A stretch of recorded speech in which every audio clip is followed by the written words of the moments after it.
오늘 우리에게 주신 하나님의 말씀은 데살로니가전서 4장 1절부터 12절까지 말씀입니다.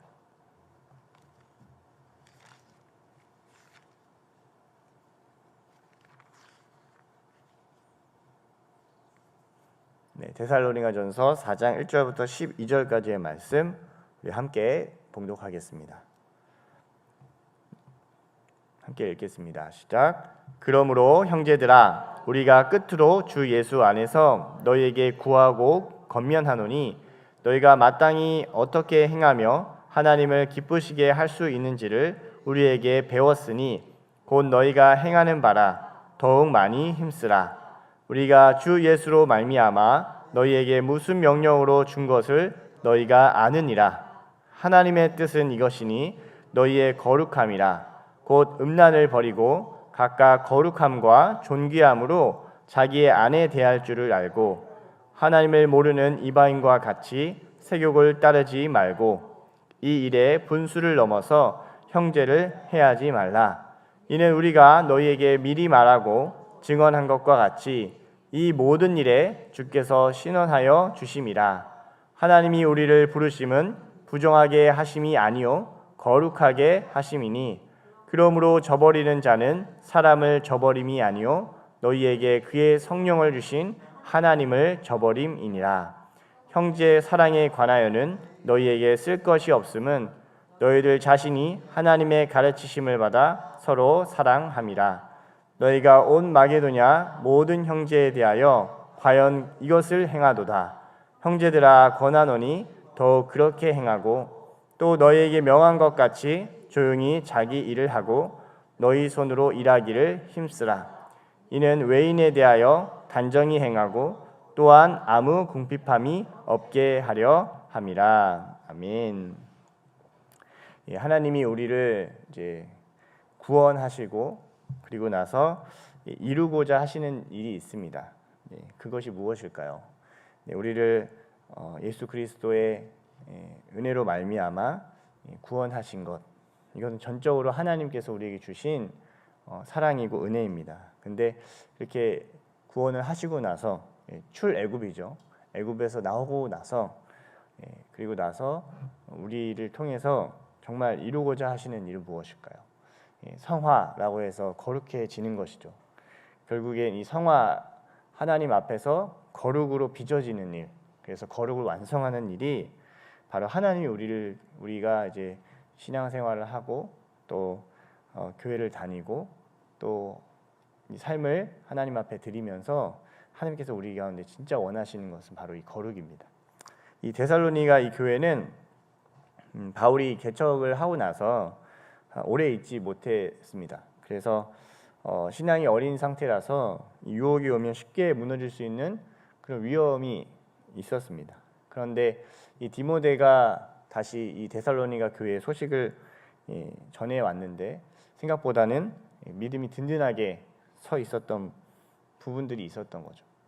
환난과 역경을 통해서 든든히 설 수 있는 유일한 비결은 이 믿음을 통한 이 거룩을 우리가 이뤄갈 때입니다.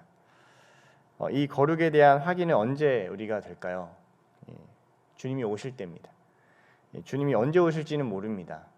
그러나 준비되어 있는 상태는 거룩입니다. 마치 신부가 단장하듯이 우리는 거룩함이 준비되어야 합니다. 그렇다면 거룩은 무엇일까?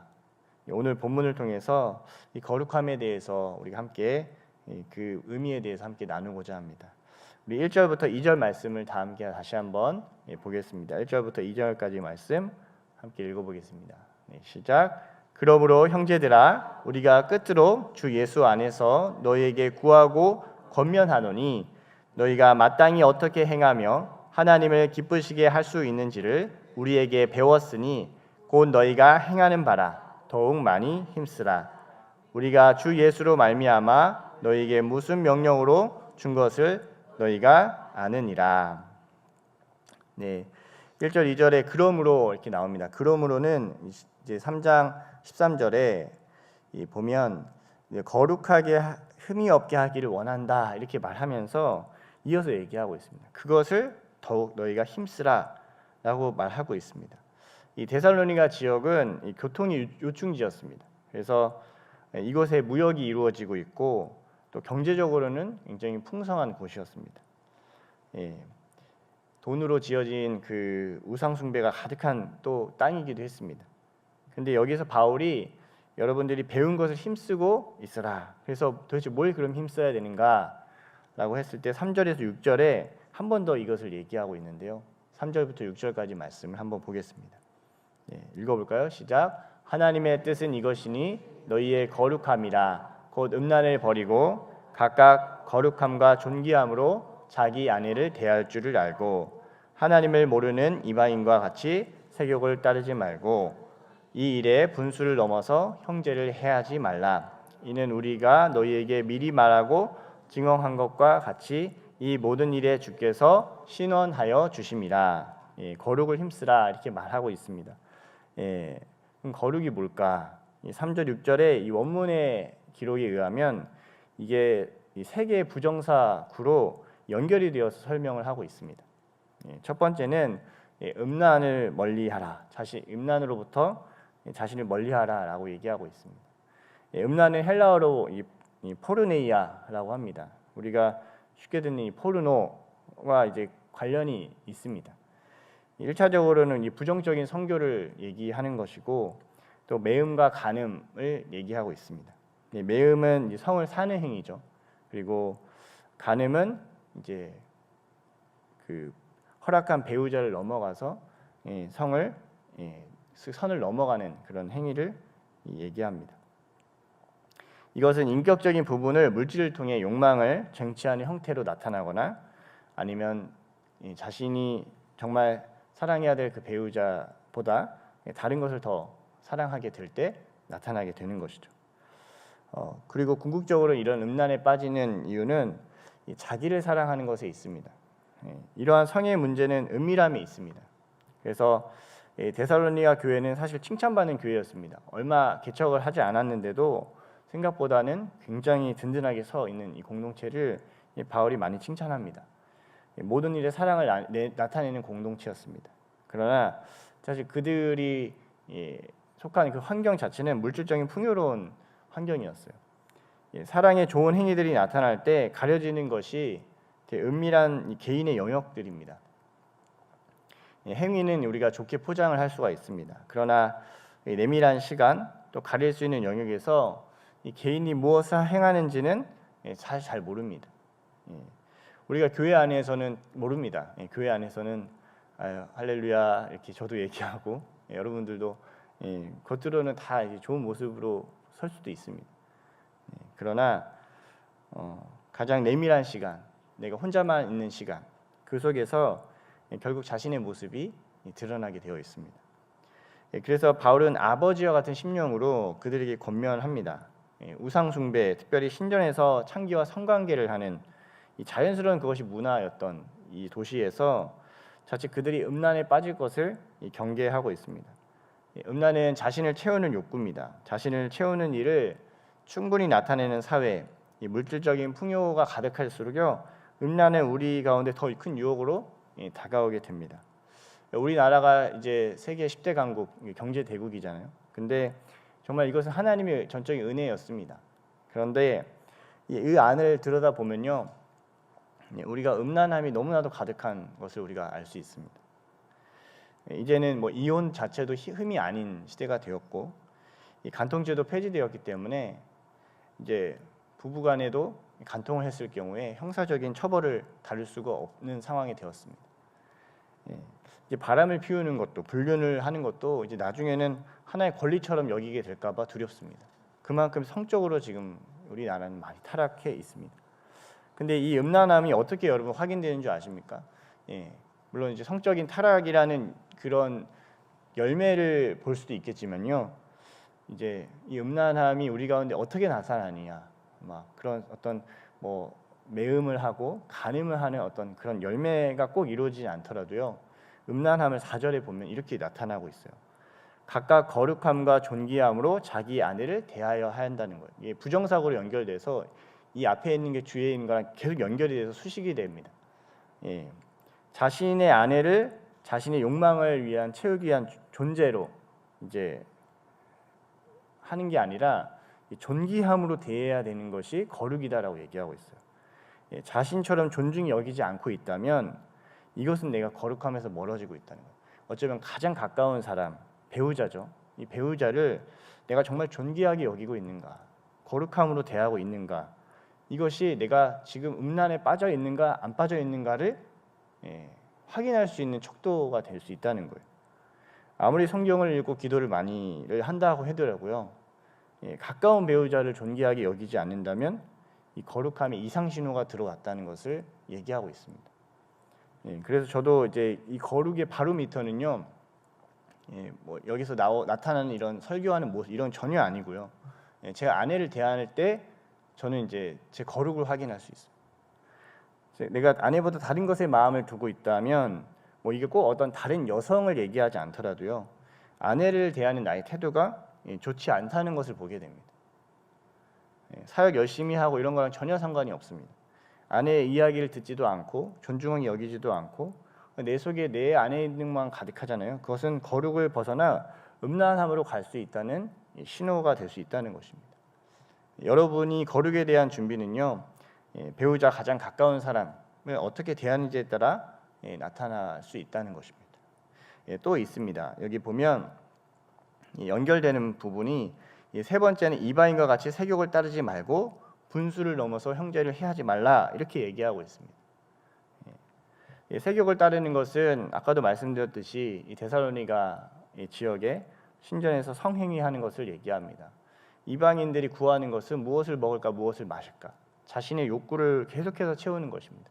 자신의 욕망대로 행하고 마음이 원하고 성적으로 끌리는 대로 자신을 그냥 내어주는 이 방식들입니다.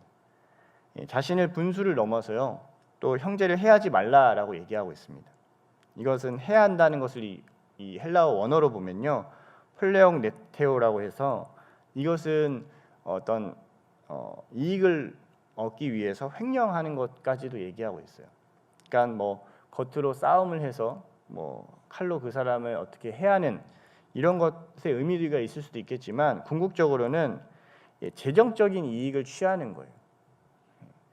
이 아간이라는 사람은 출애굽했을 때 이스라엘과 그 이스라엘이 이 전쟁에 나가서 금품을 취하지 말라고 하나님 말씀하셨는데 금을 몰래 훔쳐서 처벌을 받습니다.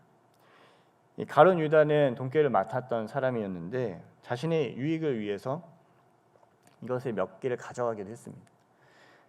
신약 시대에 이제 보면 아나니아 삽비라는 재산을 다 바치지도 않았는데 바쳤다고 하면서 공동체를 속이는 일이 나타나게 됩니다.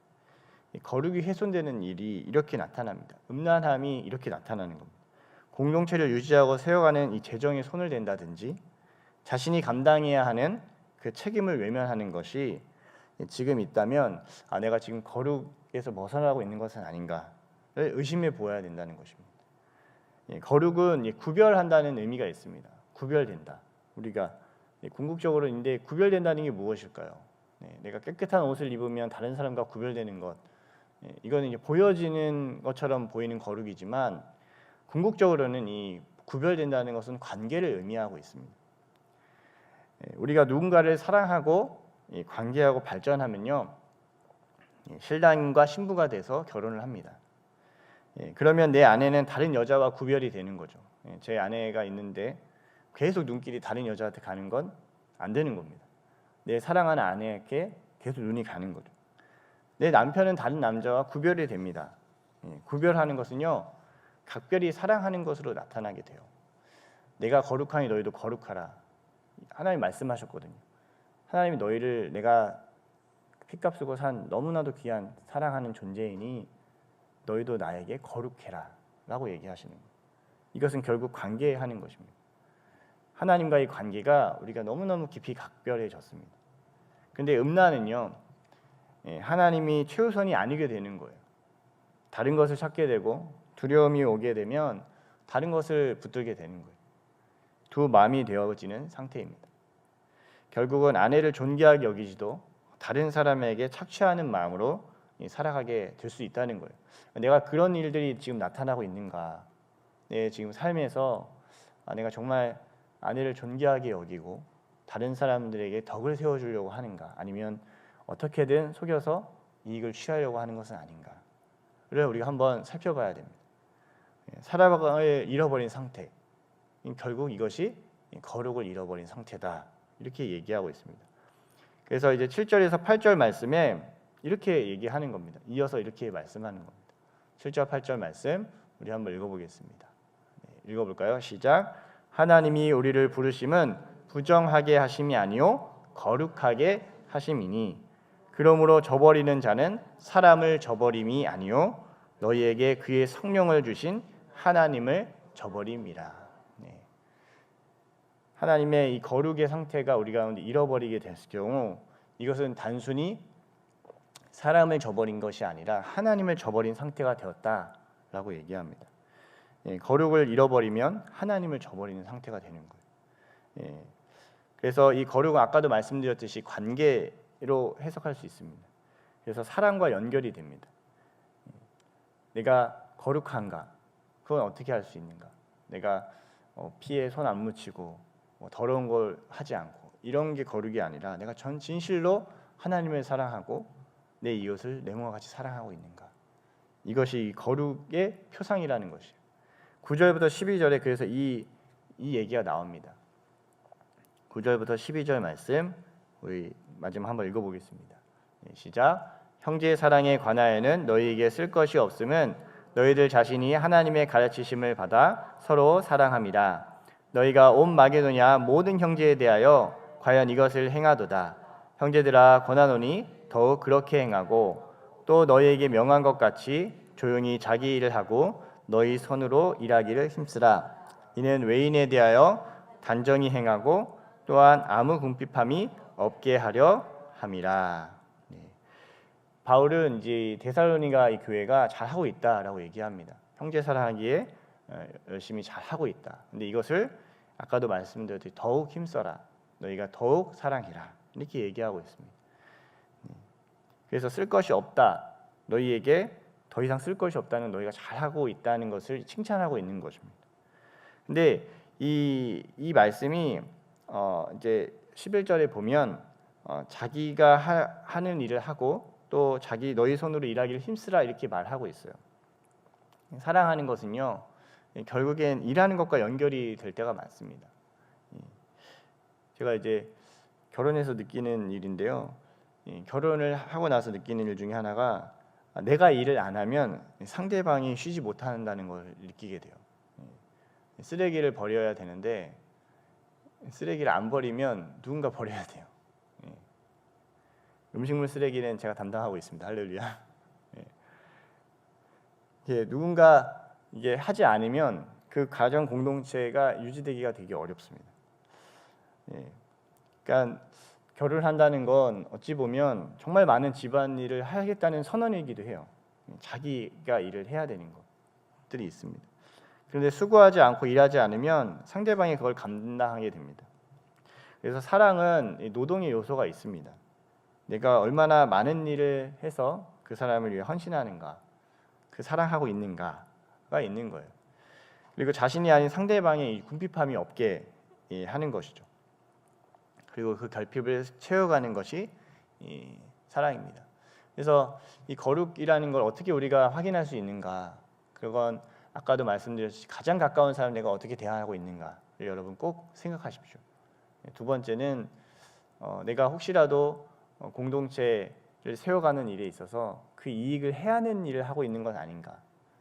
나의 유익을 취하기 위해서 마치 그 공동체의 귀한 것들을 내가 그냥 티가 안 나니까 이렇게 취하려고 하는 건 아닌가? 이런 걸 한번 생각해 보셔야 됩니다.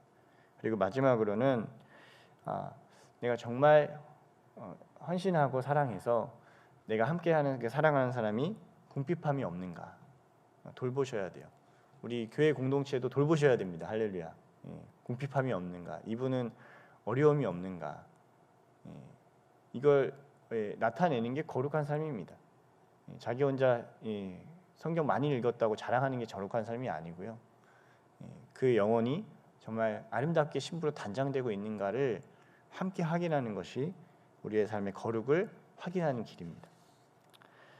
자신을 헌신해서 여러분 영원히 살아나고 있습니까? 아무리 오랜 신앙 생활을 해도요, 직분이 있고 또 교회 하는 이 교육 프로그램을 다 참여를 해도요, 내 삶의 거룩이 나타나지 않으면 우리 하나님을 저버리고 있다라고 얘기하고 있습니다.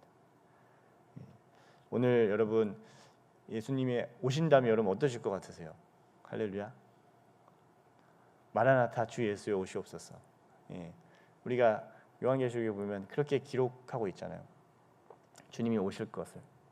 거룩한 신부는 단장을 하거든요. 신부는 단장되어서 신랑이 오기만을 기다리는 거예요. 유대인들의 결혼 풍습이 그래요. 이제 신랑이 집을 거처를 예비하고 갔을 때 이제 다시 신부를 찾으러 옵니다. 근데 그때와 그 시를 알지 못해요. 그래서 신부는 계속 단장하고 준비하는 거예요. 그때 다른 남자가 눈길을 줄 수도 있고 또 마음이 어려워질 수도 있고 우리의 삶엔 여러 가지가 있을 수 있습니다. 그러나 그분이 오신다. 그분이 오신다. 내가 영적으로 또 하나님 앞에 단장해야겠다. 이 마음을 가지고 하나님을 기다릴 때, 예수님을 기다릴 때 우리는 우리의 삶에서 거룩을 확인할 수 있습니다. 그냥 가만히 있는 게 아니고 내가 주님을 사랑함으로 내게 주어진 영혼들이 살아나는 것을 보는 것이 우리에게 거룩을 확인하는 길입니다.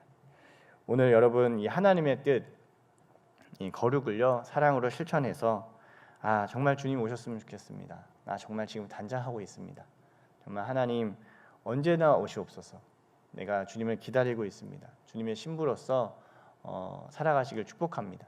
또한 혹시라도 내 안에 스물스물 이런 음란함들이 오고 있을 수 있습니다. 꼭 어떤 성적인 부분뿐만 아니라요. 성적인 부분도 마찬가지지만 성적인 부분뿐만 아니라 내가 지금 사람들을 대하는 태도가 어떤가?